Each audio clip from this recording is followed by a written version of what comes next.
Hey, can we just talk? Let's not do the 5 steps to this or the 7 steps to that. Let's talk about finding your passion, your purpose, your calling, whatever it is you want to call it, because quite frankly, these terms are getting mixed up in the marketplace today, and we need to straighten them out in our heads.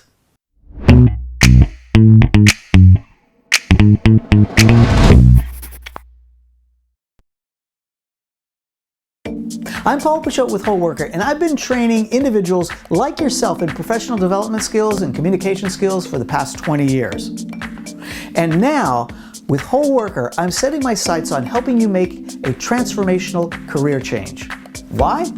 Because of 2 numbers, 34% and 17%. 2 numbers that plague me. 34% of US workers are actively engaged in their work. Only 34%. That means the vast majority are disengaged. They don't like the work they're doing.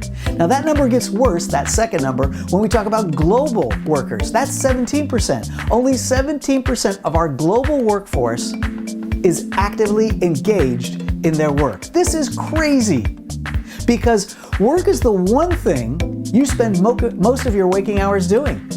So it should be something that engages you, that gets your heart and your blood pumping. It should be something that really excites you. Something that is attuned with your passion, with your purpose, with your calling, whatever it is you want to call it. So let's get to that. But before we do, I want you to subscribe to my channel and ring that bell so that when you do, you get noticed every time I post a new video.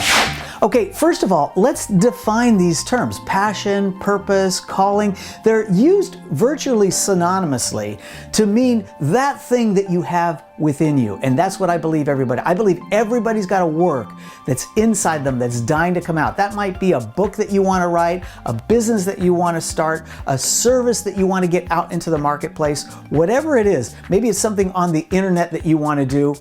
Whatever it is, there's something within you that needs to get out. That's what you were designed to do.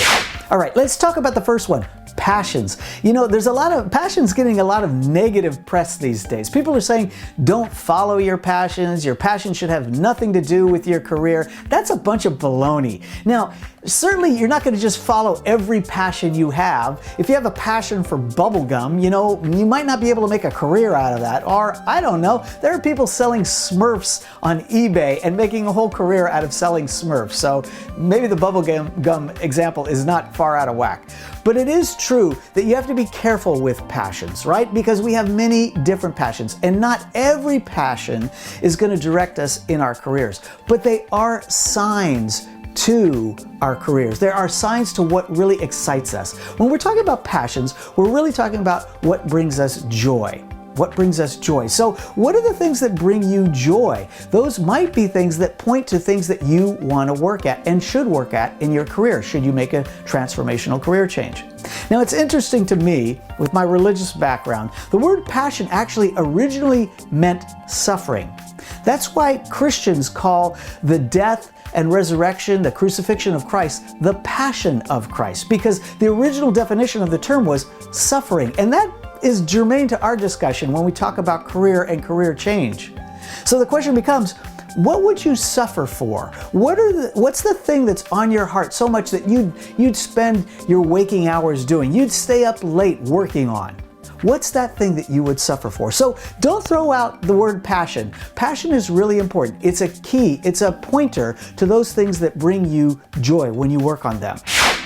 Now let's take a look at the second word that gets bandied about every time we talk about making a career change and getting to the work that you really want to do, and that is purpose. Purpose really gets to our why. What were we designed to do? What is that thing that we really want to put our waking hours into? What's our why? Why would we do this thing? So purpose can be very helpful here. So let's use that word to direct us and guide us as well. And lastly, we have the word calling. This word is was at least sequestered out in the religious world for a long time, and we're starting to use it in the business world. What are you called to do?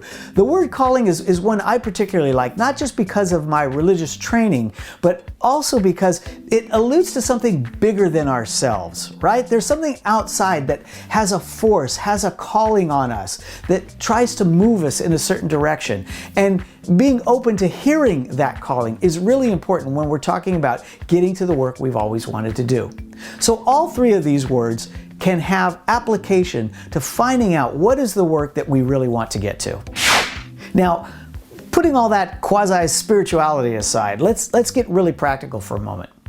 Take a look at all the jobs you've had in the past. Look at the components of each job. There were probably some elements to each job that you really liked, things you really enjoyed, and there were probably elements that you didn't enjoy at all. I run my own training company, have a team of 20 trainers, and I love training and I love training my trainers. What I don't love are things like accounting. That's top of my list. So I hire accountants to do that. I don't like bookkeeping or accounting, any of that stuff. So I hire others to do that sort of thing. But there's a common thread that should ride through most of your jobs. What are those components of each of your jobs that you've really enjoyed? Maybe it was the marketing aspect, if you had some marketing responsibilities. Maybe it was the mechanics of solving problems. Maybe that was it. Whatever it was, there are probably some components, and there should be, as you look at those things that you enjoyed, that you gravitate towards, there's probably going to be a common theme through all of those jobs. What is the thing that you really enjoy, that really gets your heart pumping? For me, for example, in all the various jobs I've had, it's communication. It's the sharing of ideas. It's a little bit of a teacher thing within me. It's definitely a trainer thing within me. But at its heart and soul is just a concept that I need to get ideas out of my brain and into the brains of others. So take a look at all the jobs you've had, and what's that common theme that's riding through all of them? Those are additional pointers to passion, purpose, and calling. Okay, there's 3 questions you can ask yourself that will help you discover your passion, your purpose, your calling, whatever it is you want to call it, to get to the work you always wanted to do. The first question is, what are you good at? What happens really simply for you? You do it every time you set your hand to it, it just goes really, really well. The second question is, what do other people say you're good at? What do you not even think about? And when you're done doing it, someone comes up to you and says, wow, that was really great. But don't stop there, because here we're just talking about things that come easy to us. And that might not be what you really want to set your heart to in this transformational career change. So the question becomes, what do you want to get good at? Because you can get good at almost anything at almost any stage of life. Don't put any limits on yourself. What do you want to get good at? This is the one that's forward-looking, that's future-seeking. What do you want to get good at? That's a question to linger on. Okay, I hope I've given you some ideas on how to find your passion, your purpose, your calling. And don't get wrapped up in those words. You're just trying to find and get to the work you've always wanted to do so that you can make that transformational career change. Now, if you want some additional guidance, you can download my free ebook entitled Blend, Why You'll Never Achieve Work-Life Balance and Shouldn't Even Try.